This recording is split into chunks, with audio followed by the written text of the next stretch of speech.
Survey Team 24C, Expedition Log 3.1, Some Data Lost.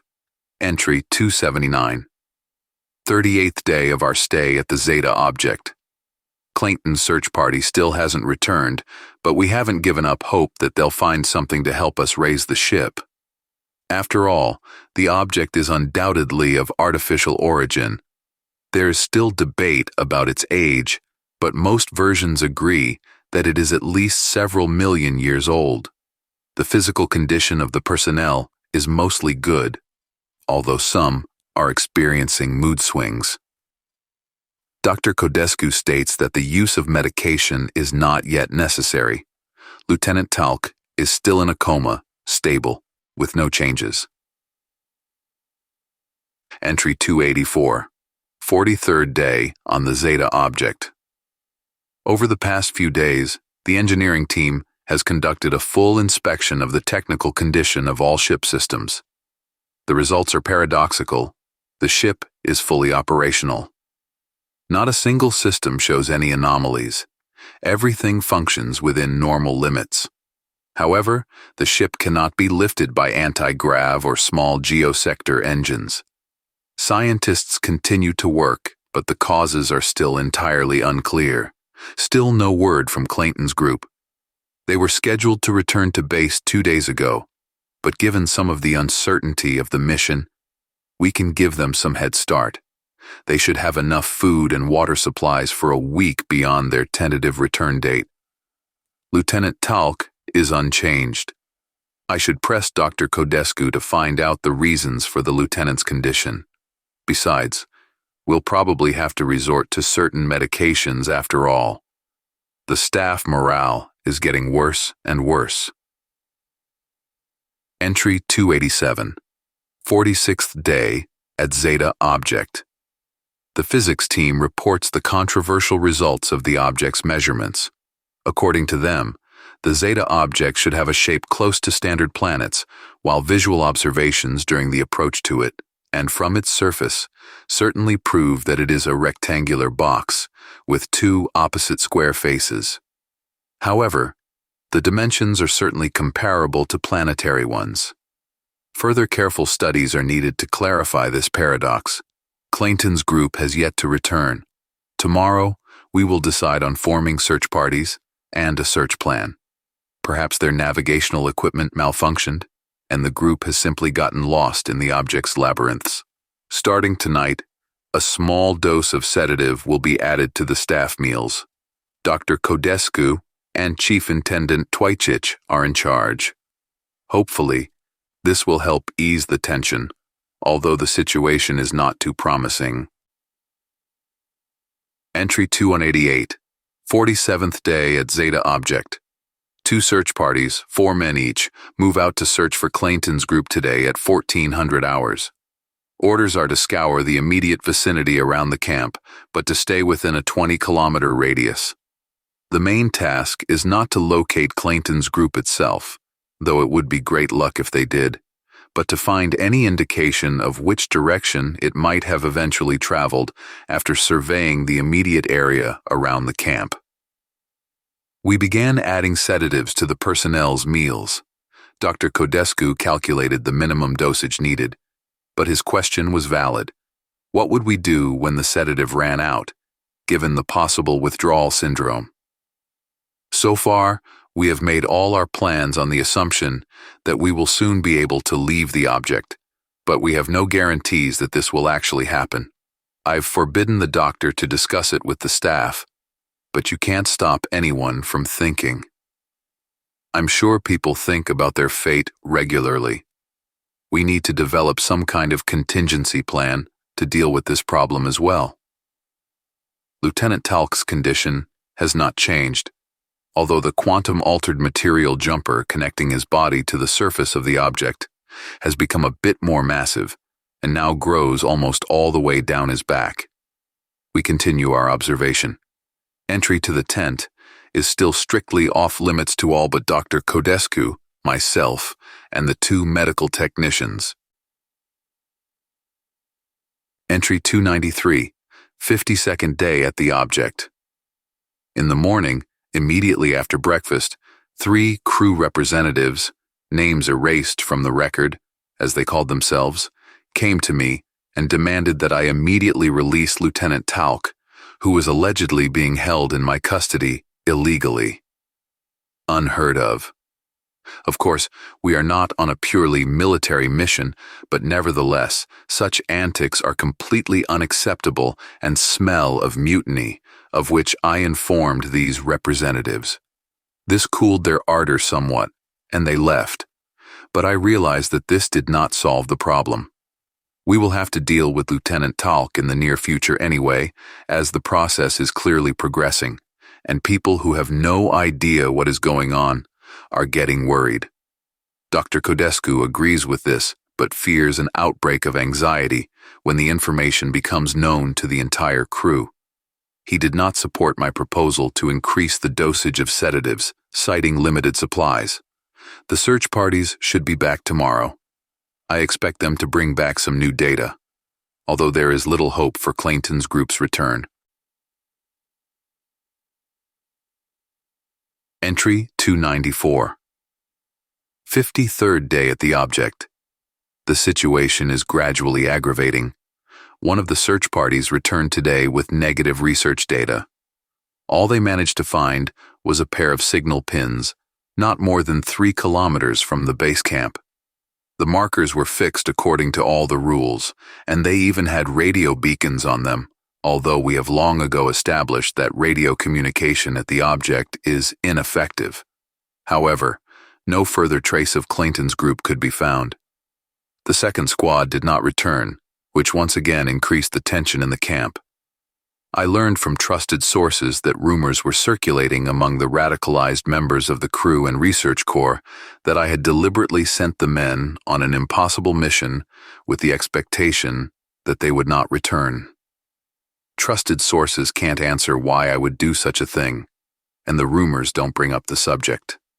Lieutenant Talc is already almost completely absorbed in the object. In a few more days, it will be possible to remove the tent without fear. But the question remains, how should I explain to the staff where he went? I should consult with Dr. Codescu. Perhaps he will offer some solution. By the way, I haven't seen him in a while.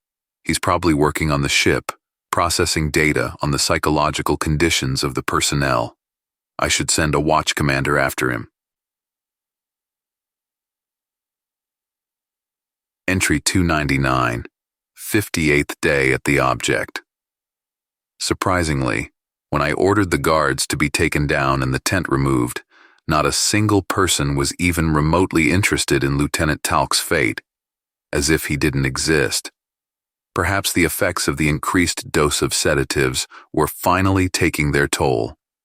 I still managed to persuade Dr. Codescu to take this step, and Intendant Twychich supported my cause by saying that he would try to reconfigure one of the kitchen synthesizers to produce the drug.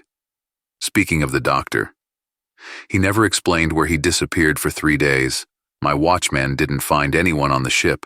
The doctor's quarters and sick bay were locked. He only looked at me strangely and shrugged his shoulders in answer to my persistent questioning. Rumors about Clayton's group and the second search party have also stopped circulating, and I, on the one hand, am glad that the situation is normalized. On the other hand, I am still tormented by doubts. Did I do the right thing? What happened to all these people? I'm not risking sending new search parties. First, we can't afford to keep losing people, and second, I'm afraid there will be no volunteers, and a direct order will be met with open defiance.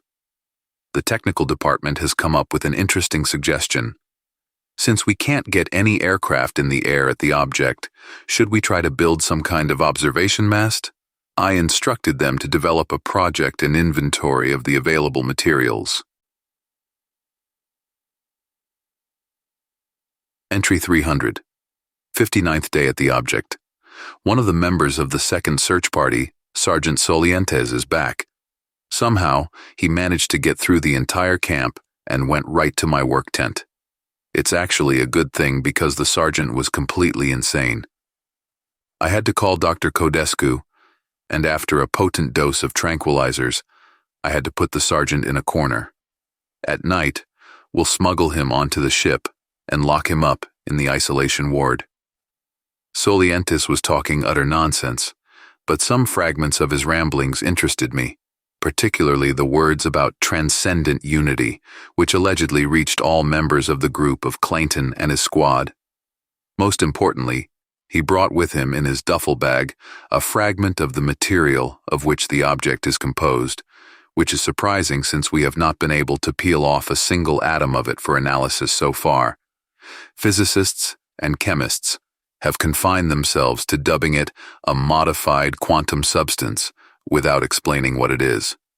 Nevertheless, here it is, lying on the table in front of me, an oblong piece of metal-like substance of matte white color, and no traces of cut or breakage are visible on it.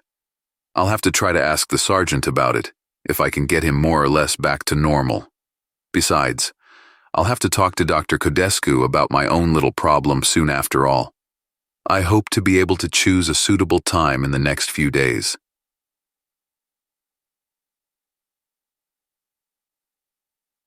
Entry 302, 61st day at the object. This afternoon, I had a conversation with the very excited head of the astronomical section, who, for a good half hour, emotionally argued to me that, even though we are only 56 light-years away from the solar system, the map of the starry sky looks completely unfamiliar. Neither the calculated coordinates of the Cepheids, nor even the most distant galaxies that can be observed with our modest means coincide. I managed to calm him down, although, at some point, I even thought that I would have to call Dr. Codescu and that Sergeant Solientis would have a roommate. Eventually, the astronomer left, having yielded to my advice to count and recheck everything properly. All that was left was figuring out what he was talking about. What were these Cepheids and galaxies? And what stars was he talking about? That's the first time I've heard those words. I hope it's just the result of uncertainty and stress. The technical department promises to have a design for the observation tower by tomorrow. That's great. At least there's some certainty.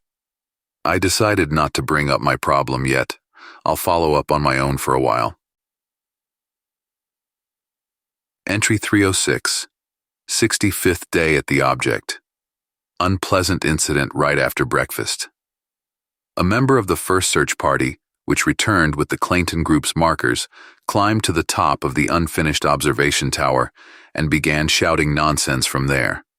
I must say that those who came to the noise took the incident surprisingly calmly.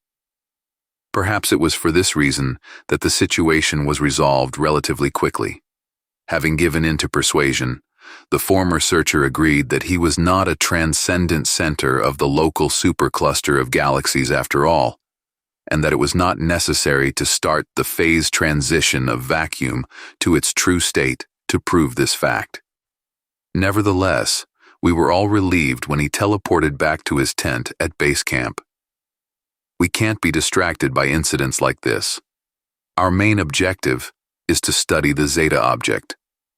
My little problem is starting to bother me more and more.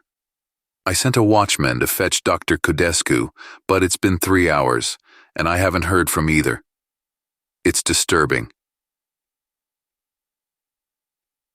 Entry 308, 67th day at the object. The observation tower is finally completed. It was a struggle with the engineering solution for its installation because the modified quantum material of the object is not amenable to any tools, and it is impossible to deep the foundations in it. The technical department suggested a successful solution: to make additional stretching ropes, which are reinforced with cables tied to the protruding elements on the object's surface. In this way, we turn its absolute strength to our advantage. The maximum height we achieved was 72 meters, and the naked eye could only see the same standard landscape from the tower: an endless maze of angular structures, elements on the object's surface. In the afternoon, the techs will install cameras with powerful telescopic optics on the top. We'll see what they can do. The situation with Dr. Codescu is starting to worry me. I've already sent 3 men to search for him, but none have returned. Why is the doctor avoiding me? And how is he luring the messengers to his side? What's he up to? My little problem has stabilized and is bearable so far. However, I have to wear a loose uniform cloak now to avoid attracting too much attention. I look forward to seeing the results of the long-range camera observations. Entry 311, 70th day on the object. Scientists are still unable to explain the giant, its dimensions are estimated to be at least 100 kilometers, relief image of a human face, which observation cameras captured in the northern part of the object. Nothing like this was seen in the images taken during the approach to the object. When enlarging the new images, we can see that the relief consists of many rectangular elements that are standard for the object, which means that it is of local origin and not a product of some previous expedition, especially since our expedition was the first to visit this sector of space. I immediately thought I recognized familiar features in the face, but when I told the scientific committee that, in my opinion, it was a portrait of Lieutenant Talc, they only looked at each other perplexedly and nodded uncertainly. When the meeting was over, I heard one of them ask a colleague in a low voice, "What was the captain talking about? Who is this Lieutenant Talc? I've never heard of him. I need to speak with Intendant Twychich to clarify exactly what drugs are now being added to the food supply. Perhaps he can also clarify the situation with Dr. Codescu, whom I still can't find." Entry 312, 71st day at the object. After an incomprehensible conversation with Twychich, several officers and a junior staff delegation visited me an hour later. They demanded I explain why I was constantly misleading them by referring to non-existent individuals, such as Lieutenant Talc and Dr. Codescu. I lost my temper and raised my voice, which rarely happens. However, the delegates did not give up and insisted that I undergo a medical examination to determine whether I was sane and capable of continuing to lead the expedition. On my asking how they were going to carry it out if they denied in principle the existence of Dr. Codescu and whether I would not be examined by the chief mechanic or Intendant Twychich, their leader, Professor Mackenbaum, of the physical section, shook his head and said, "Now there's some Twychich as well. More phantoms?" I tossed them the observation log we had kept with Dr. Codescu since the early days of the landing at the Zeta object, and told them not to come back until they had visited the ship's medical bay and talked to whoever had kept the log. My little problem almost came out, but I managed to get my cloak on in time. Disclosure is the last thing I need right now. Entry 313, 72nd day at the object. Dr. Codescu finally showed up. He appeared unannounced in my tent in the afternoon and categorically demanded that I leave him alone. Allegedly, he was busy with his most important research, on the verge of a great discovery, and my stupid inquiries distracted him constantly. I reminded him that we were actually stuck on the Zeta object, and if we didn't solve this problem, his great discovery would die here with him. But the doctor didn't say anything and rushed out of the tent. Because of my little problem, I couldn't stop him. Damn. And I wanted to consult him about this very thing. I'll try to send a new watchman, but not with a message. I'll order him to sneak onto the ship and find out what the doctor's up to. Entry 316, 75th day at the object. After the observation tower and 2 other watchmen disappeared, I had no choice but to order all personnel to move back to the ship. Of course, people will be unhappy because the base camp tents are much more spacious and comfortable than the cramped quarters, but I can't risk any more personnel, especially after seeing the latest images from the camera at the top of the observation tower. In addition to the Lieutenant Talc's face, there was now faces of all the members of Clayton's group and Intendant Twychich. When I tried to discuss this with Mackenbaum, the latter asked confusedly, "What kind of camera are you talking about? What is this camera thing anyway?" And with the frightened look, hurriedly left the tent. My little problem again prevented me from stopping him and forcing to look at the evidence. And now, I have no way of finding where I stuck those damned pictures. Entry 312. Another day at the object. I just kicked another delegation out of the tent who tried to convince me that moving to a so-called ship was impossible since there are no ships, whatever that word means, on the object, and never have been. I wanted to ask how they thought the expedition had gotten to the Zeta object and what I was captain of, but I realized from their faces that it was useless. A terrible suspicion crept into my head. What if the drugs that are added to the staff's food are not sedatives at all? My little problem not only prevents me from leaving the tent, but also eliminates the need to eat, so I can, in a sense, consider myself a control specimen. I should try to get this issue cleared up somehow. Entry 318. Another 24 hours at the object. For the second day, there is complete silence in the camp. Before leaving and not returning, the last watchman has lowered the tent canopy, and, since I cannot stand up, I remain unaware of what is happening outside it. However, I feel that I will soon be able to clean up the excess myself, as I am increasingly able to manage what I call my little problem. The altered quantum material is up to my waist, and I have long since lost even the phantom sensitivity of my legs, but I feel my ability to control my environment growing by the minute. I can't wait. Entry 319.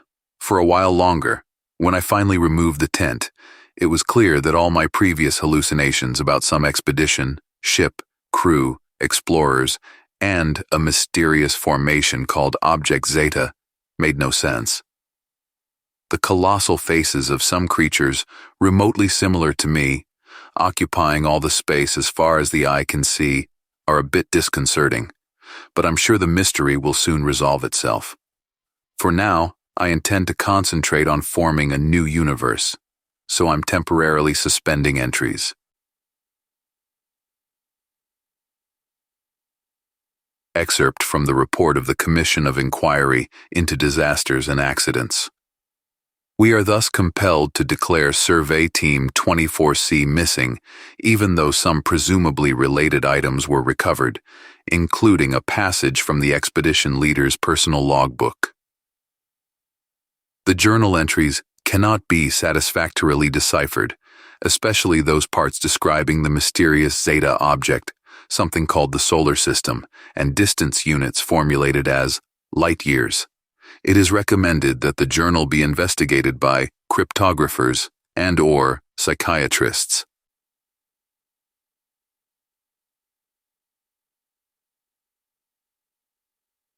Personal note via a secondary communication channel. Oh, Sklum, my friend, I salute you and wish you every prosperity. How are your tri-partners and additive clones doing? I hope all is well and that the fractal branching went well. I look forward to visiting you in the next 2 or 3 phases. But the main thing I wanted to say is, tell Utfsal that it was extremely rude of him to take the reality distorter from my lab without asking.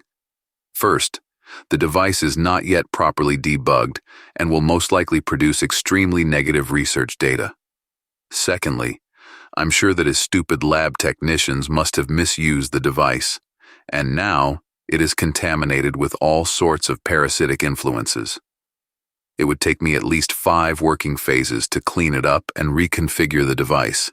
Third, asynchronous echo effects from poorly designed distortions can interfere with our entire department's work, which is completely unacceptable. If this happens again, I will petition my superiors to have Utfsal find a minimum of 4 counterphases and forced to personally communicate with all parasitic influences. You can't just remove them, and multiplying universes can have unpredictable consequences. Simply put, Give this young man a good thrashing on my behalf.